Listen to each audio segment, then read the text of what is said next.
जय जगन्नाथ पिलामाने आम चैनल को स्वागत। आज आम पंचम श्रेणी विज्ञान अध्याय 2 जल ही जीवन समस्त गुरुत्वपूर्ण प्रश्न एवं उत्तर सहज भाव में जानिबा। तो भिडियोटी को शेष पर्यंत देखंतु। तो चलंतु पिलामाने आरंभ करिया। तो प्रथम प्रश्न कौन देछि पिलामाने स्तंभ मिलन कर देछि हमको। तो मु सीधा सीधा लिखि देछि पिले महासागर जल जहाँकि पानीय योग्य नुहे। तुषार यानी जहाँकि जलर कठिन अवस्था को आम तुषार बा कुआपथर कही था। बाष्प बाष्प होउची जलर ग्यास अवस्था को आम बाष्प कहू। वर्षा जल जहाँ मधुर जल। तो ये सब पिले गार टाणीबा। तो आमको एपटे ख स्तंभ ओल्टा देइथिबो ताहाको आम गार टाणीबा, किंतु एठारे मु कोन करिछि सीधा सीधा लिखि देइछि। तो ठीक अछि पिले, नेक्स्ट प्रश्न देखिबा एबे जे पृथ्वीर अधिकांश जल पानीय किंबा कृषि कार्य ପାଇଁ ଉପଯୁକ୍ତ ନୁହେଁ କାହିଁକି ବୋଲି ତମକୁ କହୁଛି ଯେ ଆମେ ଅଧିକାଂଶ ଜଳ କାହିଁକି ବ୍ୟବହାର କରିପାରିବା ନାହିଁ। ପୃଥିବୀରେ ଅଧିକାଂଶ ଜଳ କଣ ଅଛି ସମୁଦ୍ରରେ ମିଶିକି ଅଛି। ସେଥିରେ ଅଧିକ ପରିମାଣରେ କଣ ଲୁଣ ଥାଏ, ତାହାକୁ ଆମେ ପିଇ ପାରିବା ନାହିଁ କିମ୍ବା କୃଷି କାର୍ଯ୍ୟରେ ବ୍ୟବହାର କରିପାରିବା ନାହିଁ। ଯଦି ଆମେ ଅଧିକ ଲବଣ ପାଣି ପିଇବା କଣ ହବ ଆମର ମୃତ୍ୟୁ ହେଇଯିବ, କିମ୍ବା ଯଦି ଆମେ ଗଛରେ ଅଧିକ ଲବଣ ପାଣି ଦେବା ତେବେ ଗଛ ବି କଣ ହବ ନଷ୍ଟ ହେଇଯିବ। ତେଣୁ ଆମେ ଅଧିକ ଜଳ ଥିଲେ ମଧ୍ୟ ଆମେ ସେ ସବୁ ଜଳକୁ କଣ ବ୍ୟବହାର କରିପାରିବା ନାହିଁ। ଜଳାଶୟ ନିକଟରେ ବହୁ ସଂଖ୍ୟକ ଜୀବ ବାସ କରନ୍ତି କାହିଁକି ପିଲେ ଜଳାଶୟ ପାଖରେ ହିଁ। ତ ଜଳାଶୟ ପାଖରେ ପାଣି ଖାଦ୍ୟ ଏବଂ ଉପଯୁକ୍ତ ପରିବେଶ ମିଳୁଥିବାରୁ ସେଠାରେ ଅଧିକାଂଶ ଜୀବ ବାସ କରନ୍ତି। ତ ଏଥିରେ ଆମେ ପୂର୍ବରୁ ଇତିହାସରେ ପଢିଥିବ ପିଲାମାନେ ଯେ ଶୁଣିଥିବ ବି ଯେ ସିନ୍ଧୁ ସଭ୍ୟତା ହରପ୍ପା ସଭ୍ୟତାର ଘଟଣା ଗୁଡିକ। ତ ଏଠାରେ ରାବି ନଦୀ ସିନ୍ଧୁ ନଦୀ କୂଳରେ ବସବାସ କରୁଥିଲେ କାହିଁକି ଲୋକମାନେ ସେଠାରେ ଚାଷ ବାସ କରିପାରୁଥିଲେ। ଖାଦ୍ୟ ପାଇ ଖାଦ୍ୟ ପାଇଁ ତାଙ୍କୁ ଅବହେଳିତ ହେବାକୁ ପଡୁନଥିଲା କିମ୍ବା ଯାଯାବର ଜୀବନ ଯାପନ କରିବାକୁ ପଡୁନଥିଲା। ଶିକାର କାର୍ଯ୍ୟ ମଧ୍ୟ ଠିକ ସେ ମିଳି ଯାଉଥିଲା। ତେଣୁ ଜଳାଶୟ ନିକଟରେ ଅଧିକାଂଶ ଜୀବ ମାନେ ମଧ୍ୟ ସେଇଭଳି ବାସ କରନ୍ତି ନା। ନେକ୍ସଟ ଦେଖିବା ଯେ ଯଦି ତୁମ ଅଞ୍ଚଳରେ 2 ବର୍ଷ ପର୍ଯ୍ୟନ୍ତ ବର୍ଷା ହେବ ନାହିଁ ତେବେ ତୁମେ କଣ ହେବ। ତ ଯଦି ଆମ ଅଞ୍ଚଳରେ 2 ବର୍ଷ ପାଇଁ ବର୍ଷା ହେବ ନାହିଁ ତେବେ କଣ ହବ ଚାଷ ସବୁ ନଷ୍ଟ ହେଇଯିବ, ପିଇବା ପାଣିର ଅଭାବ ହେବ, ଲୋକ ପଶୁପକ୍ଷୀ ସମସ୍ତେ କଷ୍ଟ ପାଇବେ ଏବଂ ଧୀରେ ଧୀରେ ସମସ୍ତଙ୍କର କଣ ଜୀବନ ମଧ୍ୟ ଚାଲିଯିବ। ନେକ୍ସଟ କଣ ଦେଇଛି ପିଲେ ସହର ବା ଜଙ୍ଗଲ ମଧ୍ୟରୁ କେଉଁ ସ୍ଥାନରେ ବର୍ଷା ଜଳ ଭୂତଳ ଜଳସ୍ତର ବୃଦ୍ଧି କରିବାରେ ସାହାଯ୍ୟ କରେ ଏବଂ କାହିଁକି କରେ। ତ ଜଙ୍ଗଲରେ ପିଲେ ଦେଖିଥିବ ଜଙ୍ଗଲ ବର୍ଷା ଜଳ ଭୂତଳ ଜଳସ୍ତରକୁ ବୃଦ୍ଧି କରେ ନା, କାରଣ ସେଠାରେ ମାଟି ଖୋଲା ଥାଏ ଏବଂ ପାଣି ସହଜରେ ଭିତରକୁ ଚାଲି ଯାଇ ପାରିବ। କିନ୍ତୁ ଗାଁ ଗଣ୍ଡା ସହର ଗୁଡିକରେ କଣ ପିଚୁ ରାସ୍ତା ପକ୍କା ରାସ୍ତା ଥାଏ, ସବୁଆଡେ ମାର୍ବଲ ପଡିଥାଏ। ତ ଏଇ ସବୁ ସ୍ଥାନରେ କଣ ହବ ଜଳ ସେ ମାଟି ଭିତରକୁ ପ୍ରବେଶ କରିପାରିବ ନାହିଁ। ଅନ୍ୟ ସ୍ଥାନ ଗୁଡିକରେ ଆମେ ଜରି ପ୍ଲାଷ୍ଟିକ ପକେଇ ଦଉଛୁ, ତ ସେଇ ପଦାର୍ଥ ଦେଇ ଜଳ ଗତି କରିପାରିବ ନାହିଁ। ତେଣୁ ଜଙ୍ଗଲ ଗୁଡିକରେ କଣ ହୁଏ ଅଧିକାଂଶ ଜଳ ବର୍ଷା ଜଳ ଭୂତଳକୁ ଯାଇଥାଏ ଆଉ ସେଠାରେ ଜଳସ୍ତର ମଧ୍ୟ ଅଧିକ ଥାଏ ନା ପିଲା। ତ ନେକ୍ସଟ ଦେଖିବା ତୁମ ଘରେ କିମ୍ବା ବିଦ୍ୟାଳୟ ନୂଆ ଉପାୟରେ ଜଳ ସଂରକ୍ଷଣ ପାଇଁ ଏକ ନକ୍ସା ପ୍ରସ୍ତୁତି କରିପାରିବ କି, ଆଉ ଏଥିରେ ତୁମେ କଣ କଣ ରଖିବ। ତ ପିଲା ଆମେ ନକ୍ସା କରିପାରିବା ନା। ସେଥିରେ ଆମେ ବର୍ଷା ଜଳ ସଂଗ୍ରହର ବ୍ୟବସ୍ଥା ଦେଖିବା, ଗୋଟିଏ ପାଣି ଟାଙ୍କି ସୋସ୍ପେଟ ଗଛ ଲଗାଇବା, ପାଣିର ଅପଚୟକୁ ବନ୍ଦ କରିବା, ବ୍ୟବହୃତ ପାଣିକୁ ଗଛରେ ବ୍ୟବହାର କରିବା, ଏ ପ୍ରଣାଳୀ ଆମେ କରିପାରିବା ନା।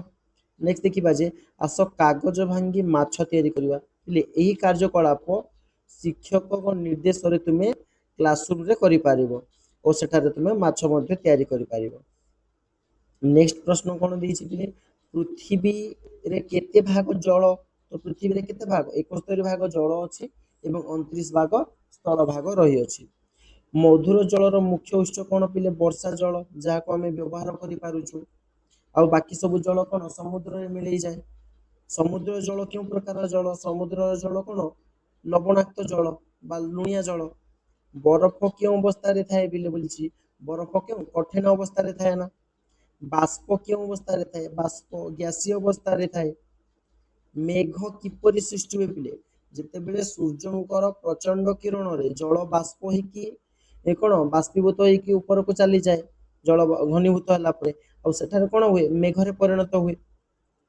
କୂଅରେ ଜଳ କେଉଁଠାରୁ ଆସେ ପିଲେ? କୂଅକୁ ଜଳ କେଉଁଠୁ ଆସିବ? ଭୂତଳ ଜଳ। ଯେଉଁ ଜଳ ସବୁ ବର୍ଷା ଦିନେ ମାଟି ଭିତରକୁ ପ୍ରବେଶ କରିଥାଏ, ସେଇ ଜଳ ଯାହା କୂଅ ଭିତରେ ଥାଏ ତାକୁ ଆମେ ଭୂତଳ ଜଳ କହିବା। ଜଳ ଭାବ କଣ? ଜଳ ଭାବ ୟାନି ଜଳର ଅଭାବକୁ ଆମେ ଜଳ ଭାବ କହିଥାଉ।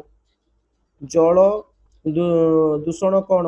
ଜଳ ଅପରିଷ୍କାର ହେବାକୁ ଆମେ ଜଳ ଦୂଷଣ ବୋଲିକି ବା ପ୍ରଦୂଷଣ ବୋଲିକି କହୁ। ଜଳକୁ ସଂରକ୍ଷଣ କଣ ପିଲେ? ଆମେ ଜଳକୁ ସଞ୍ଚୟ ରଖିବାକୁ ଜଳ ସଂରକ୍ଷଣ ବୋଲି କହିଥାଉ। ଜଳର ଦୁଇଟି ବ୍ୟବହାର ଲେଖ। ଜଳ ଆମେ ପିଇବା କାର୍ଯ୍ୟରେ ବ୍ୟବହାର କରୁଛୁ, ଚାଷ କାର୍ଯ୍ୟରେ ବ୍ୟବହାର କରୁଛୁ। ପାନୀୟ ଜଳ କଣ? ପାନୀୟ ଜଳ ହେଉଛି ପିଇବା ଯୋଗ୍ୟ ଜଳ, ଯେଉଁ ଜଳକୁ ଆମେ ବ୍ୟବହାର କରିପାରିବା ପିଇବା ପାଇଁ, ତ ତାକୁ ଆମେ ପାନୀୟ ଜଳ କହିଥାଉ। ଜଳ ବିନା ଜୀବନ ସମ୍ଭବ କି? ନା, ଜଳ ବିନା ଆମେ ବଞ୍ଚିପାରିବା କେଁ? ତେଣୁ ଆମେ ଜଳ ବିନା ବଞ୍ଚିପାରିବା ନାହିଁ। ଏବଂ ଜଳ ଆମ ସମସ୍ତ କାର୍ଯ୍ୟରେ ଆସୁଛି ବୋଲି ଆମେ ଜଳକୁ ଜୀବନ କହୁଛୁ। ତ ଜଳ ବିନା ଆମେ ବଞ୍ଚିପାରିବା କି? ନାହିଁ। ଭୂତଳ ଜଳ ସ୍ତର କଣ ପିଲେ? ମାଟି ତଳେ ଥିବା ଜଳକୁ ଆମେ ଭୂତଳ ଜଳ ବୋଲିକି କହିଥାଉ। ବର୍ଷା ଜଳର ଗୋଟିଏ ବ୍ୟବହାର ଲେଖ। ବର୍ଷା ଜଳକୁ ଆମେ କଣ କରିପାରିବା? ଚାଷ କାମରେ ବ୍ୟବହାର କରିପାରିବା। ଜଳ ଦୂଷଣ ପ୍ରଦୂଷଣର କାରଣ କଣ ପିଲେ? ଯେତେବେଳେ ଆମେ ଜଳରେ ଅଳିଆ ଆବର୍ଜନା ପକଉଛୁ, ଜଳ କଣ ହଉଛି? ପ୍ରଦୂଷଣ ହେଇଯାଉଛି। ଜଳ ପ୍ରଦୂଷଣର ଗୋଟିଏ କୁପ୍ରଭାବ। ଜଳ ଯେତେବେଳେ ପ୍ରଦୂଷଣ ହେବ କଣ ହବ? ବିଭିନ୍ନ ରୋଗ ବ୍ୟାପିବ।